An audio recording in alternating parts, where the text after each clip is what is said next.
cara zahirnya mengikut dan menerima. Serah dia ikut dan terima. Tanya ni Islam ke tak Islam? Islam.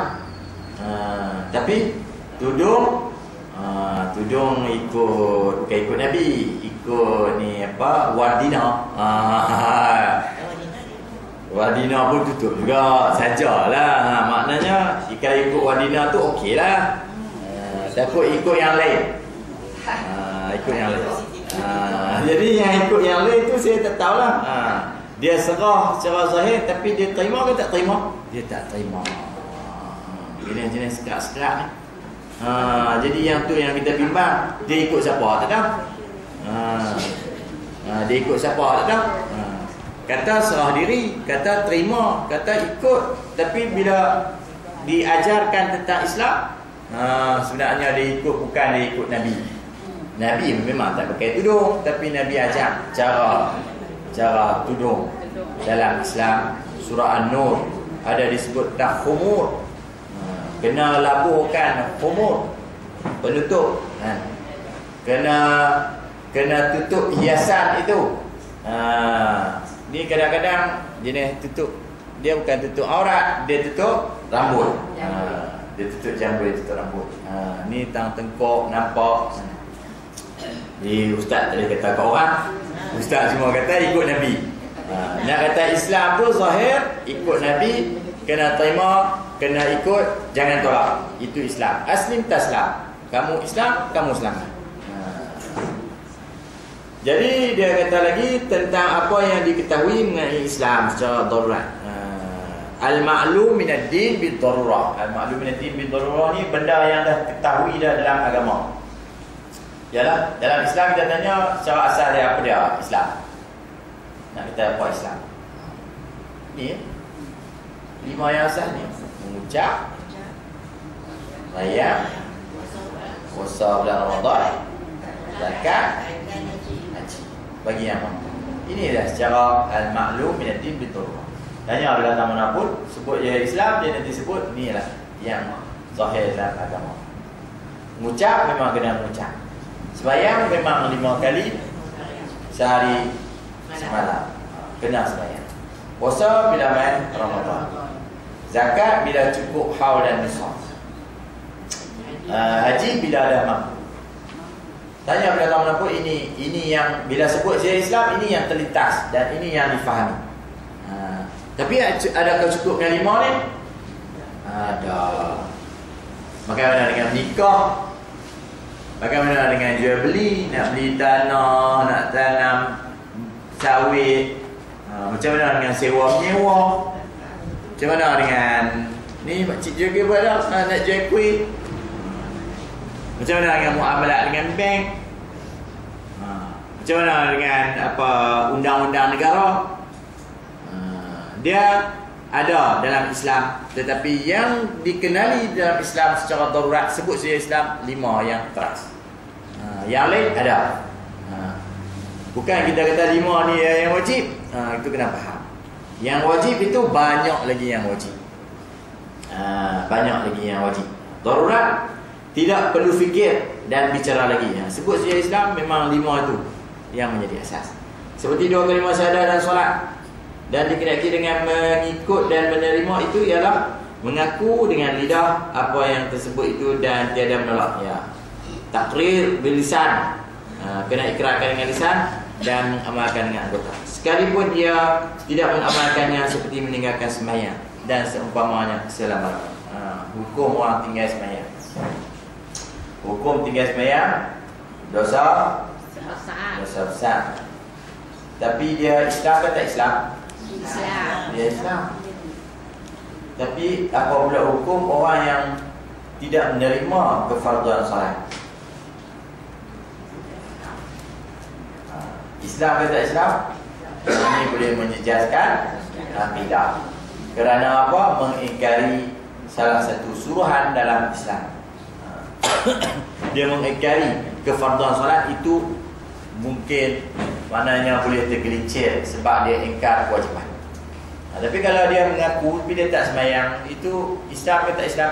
Islam lah, tapi dia berdosa.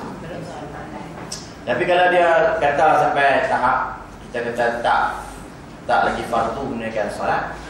Yang ini kita bimbang kerana dia telah pun menghilangkan kefarduan solat, kerana sempurna agama itu ialah menyempurnakan janji, iaitu buat suruhan. Salah satu suruhan Islam solat.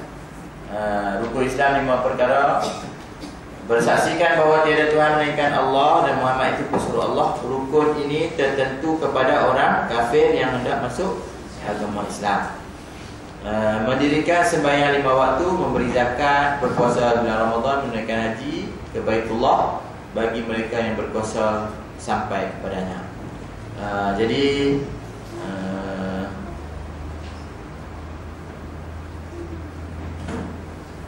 okey. Ini 5 rukun Islam. Yang tadi kita sambung ni yang konsep 3 tu, yang tentang pencampuran amalan dunia dalam amalan ibadah. Imam Al-Ghazali pula memilih pendapat dengan mengambil kira sebab yang membangkitkannya kepada melakukan amalan itu. Jika ia terlebih banyak kepada pekerjaan agama, maka ia mendapat pahala sekadarnya. Atau yang terlebih banyak itu pekerjaan dunia, maka tiadalah baginya pahala. Dan jika bersamaan keduanya, nescaya gugurlah keduanya. Manakala pendapat Ibnu Hizam di dalam Hasyiah Idah pula cenderung kepada mendapat pahala mengikut kadar niat semata-mata, kerana Allah Ta'ala berfirman, "Faman ya'mal mithqala dzarratin khairan yarah." Siapa yang berbuat amalan kebajikan seberat zarah akan dapat dilihatnya. Maknanya di sini ada 3 pendapat. 3 orang. Kita nak ambil yang mana? Ambil yang Ibnu Hizam. Yang itulah yang mudah. Pendapat pertama tadi. Pendapat pertama siapa? Mana ada tadi ni pendapat pertama tadi?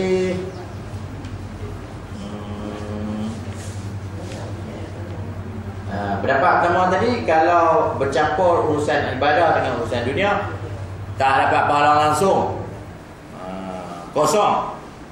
Sembahyang tercampur dengan urusan dunia, jadi kosong, tak dapat apa. Rugilah kita. Tak dapat sebiji apple pun tak dapat. Yang kedua, Imam Ghazali kata, tengok, Imam Ghazali kata, kalau lebih banyak daripada pekerjaan agama, dapat pahala sekadar yang lebih itulah. Kalau terlebih banyak pekerjaan dunia, tak ada pahala. Kalau sama, gugur, tak dapat pahala. Imam Ghazali bahagi 3 keadaan lah. Tengok mana lebih banyak. Lebih pahala, lebih akhirat, dapat. Kurang, tak dapat. Sama, gugur, tak kira. Tapi pendapat yang menyenangkan kita ni, Ibnu Hizam ni, maknanya cenderung kepada mendapat pahala mengikut kadar niat semata-mata kerana Allah Ta'ala. Jadi ada juga lah pahala untuk kita. Kalau kita solat, kita buat ibadat, ada campur, maknanya kita tengok, faman ya'mal mithqala dzarratin khairan yarah, Allah tetap mengira walaupun sebesar zarah. Yang ni agak tenang sikit lah. Tapi larangan untuk campur aduk tetap dilarang. Sebab kita tahu kadang-kadang ialah mai ke negara ni, urusan apa yang jenis untuk bagi cek-cek besar-besar, itu urusan dunia ke urusan akhirat? Kita kata dunia, tengok-tengok dia kata tak. Dia kata tak, kacau. Jadi maknanya tetap dilarang sebab faman kana yarju liqa' rabbih falyamal amalan salihan wala yusyrik. Itu Tuhan tak bagi syirik. Larangan untuk syirik itu tetap jelas dan nyata. Cumanya kalau berlaku percampuran itu, tengok 3 orang. Satu tak dapat langsung. Imam Ghazali bagi 3 keadaan. Ibnu Hizam ni kata dapat. Oh, Ustaz, saya yang salah. Ibnu Hajar. Saya yang salah. Jadi situasi dia macam tu. Maknanya larangan untuk syirik itu tetap syirik. Faman ya'mal mithqala dzarratin khairan yara. Siapa yang beramal dengan sebesar zarah akan tetap dilihat amalan kebaikan. Faman kana yarju liqa' rabbih falyamal 'amalan shalihan wa la yusyrik bi ibadati rabbih ahada. Tuhan kata tak boleh syirik dengan Allah walaupun sebesar zarah. Maknanya kita larangan tetap syirik tetap tak boleh. Tapi di sini ada perbezaan pendapat. Carilah yang mana yang menenangkan kita. Ya, saya sebut ni apa yang berlaku pada kita lah. Kita nak sembahyang ni kadang-kadang banyak benda lah. Semata-mata kerana Allah, tapi dia bercampur juga. Jadi tengoklah mana yang menenangkan kita. Jadi saya ingat lebih dah 10:30 dah. Saya berhenti dalam rukun Islam ni. Rukun iman ni nanti kita sambung. Ada apa-apa yang kita nak kongsi? Yang nak kongsi?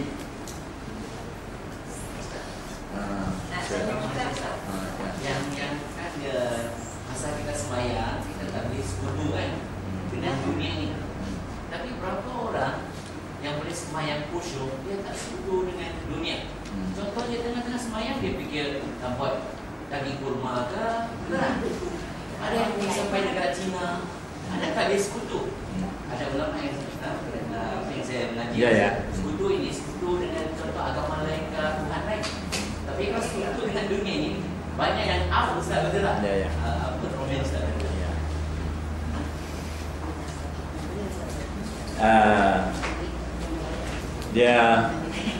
Saya nak komen satu saja.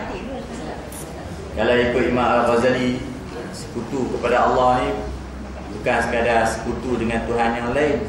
Kalau kita ada sifat penyakit hati, riya, ujub, takabur, itu pun dah dikira sebagai syirik yang khafi, yang tersembunyi.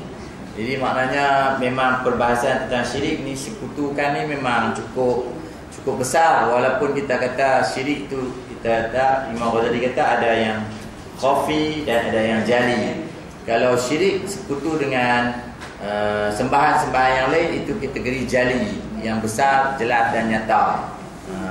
Sembah benda lain, pokok, batu, apa semua. Tapi adapun yang perbuatan hati kita tu, itu syirik yang khafi, yang tersembunyi, tapi tetap syirik. Kita rasa kita dah bagus dah. Maknanya sembahyang khusyuk. Lepas tu takjub, aku khusyuk hari ni. Aku khusyuk hari ni. Lepas tu dia pergi cerita pula, hari ni baru aku tahu lah ni Ahmad khusyuk, dia pergi cerita kat orang pula. Cerita tu nak mengajak ke, nak takabur diri, itu pun dah syirik. Cuma ialah la yukallifullahu nafsan illa wus'aha. Allah taklifkan kita tunaikan fardu solat, itu hukumnya wajib.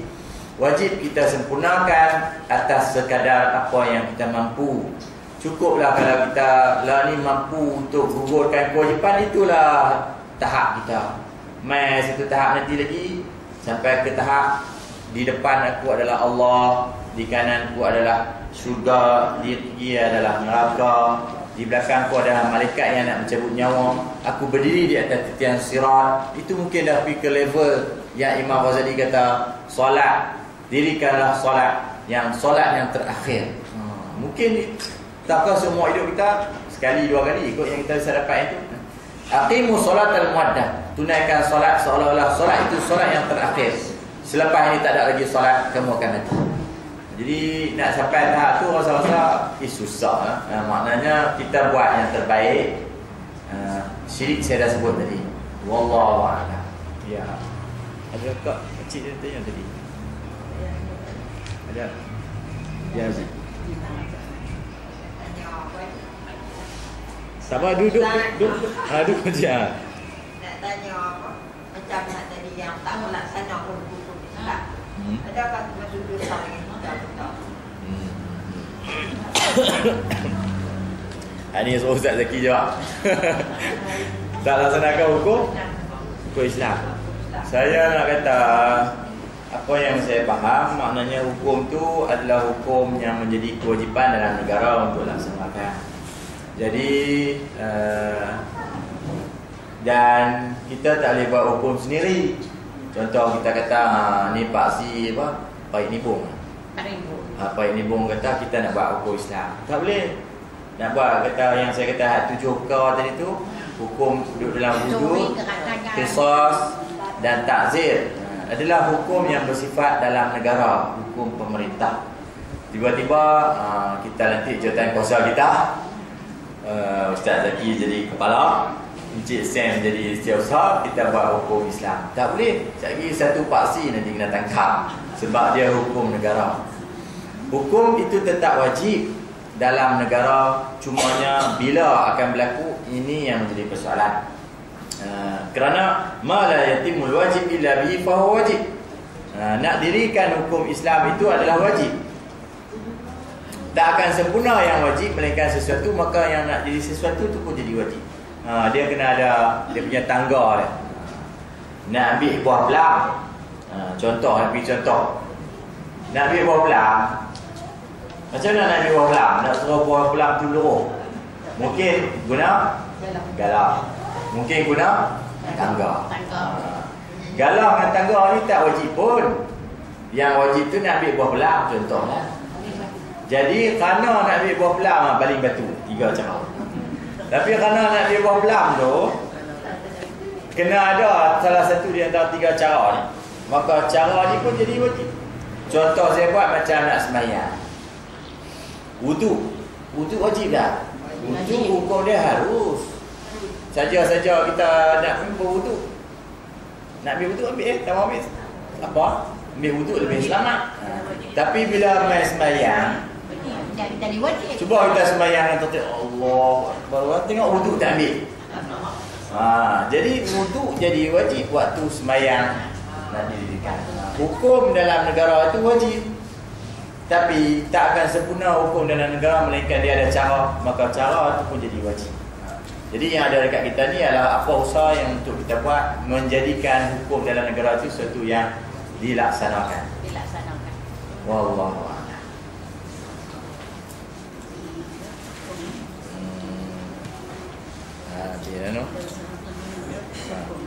Doa kah? Al-Fatihah. Bismillahirrahmanirrahim. Alhamdulillahirabbil alamin, arrahmanir rahim, maliki yaumiddin, iyyaka na'budu wa iyyaka nasta'in. Ihdinas siratal mustaqim, siratal ladzina an'amta 'alaihim ghairil maghdubi 'alaihim waladdallin. Allahumma shalli wa sallim ala nuril anwar wa sirril asrar wa tijaril aghyar ta'ayyuhal musab sayyidina wa maulana Muhammadil muhtar wa alihi al-athhar wa ashabil akhyar adada ni'amillahi al-dhalim. Allahumma inna nas'aluka min ni'amika tamamaha wa min al-'ismati dawamaha wa min al-'afiyati wusulaha wa min al-'ayshi arwalaha wa min al-'umri as'adaha wa min al-ihsani atimmaha wa min al-in'ami aimmaha wa min al-fadilati a'damaha wa min al-lutfi aqrabaha. Allahumma qul lana wa la takun 'alaina. Allahumma qim bis-sa'adati ajalana wa haqqi bi-ziyadati amalana wa qim bi'afwika ghudwana wa asalana waj'al ila rahmatika masirana wa malana wastur عفوك على ذنوبنا ومن علينا بإسلام عيوبنا واجعل التقوى زادنا وفي دينك اجتهادنا وعافيك ربنا واعتمادنا. اللهم ثبتنا على نهج الاستقامة وأعذنا من الدنيا من موجبات الندامة يوم القيامة وخفف عنا كفر الأوزار وارزقنا عيشة الأبرار واكفنا واصرف عنا شر الأشرار واعطي رقابنا ورقاب آبائنا وأمهاتنا ومشايخنا برحمتك يا عزيز يا غفار يا كريم يا ستار يا عليم يا جبار يا الله يا الله يا الله يا الله يا رحيم يا رحيم يا رحيم يا رحيم يا أرحم الراحمين ويا أول الأولين ويا آخر الآخرين ويا ذا القوة المتين ويا راحم المساكين لا إله إلا أنت سبحانك إنا كنا من الظالمين. ربنا ظلمنا أنفسنا وإن لم تغفر لنا وترحمنا لنكونن من الخاسرين. ربنا آتنا حسنة وفي الآخرة حسنة وقنا عذاب النار. وأفضل الصلاة والتسليم على سيدنا محمد خاتم الأنبياء والمرسلين وعلى آله وصحبه أجمعين. سبحان ربك رب العزة عما يصفون وسلام على المرسلين والحمد لله رب العالمين.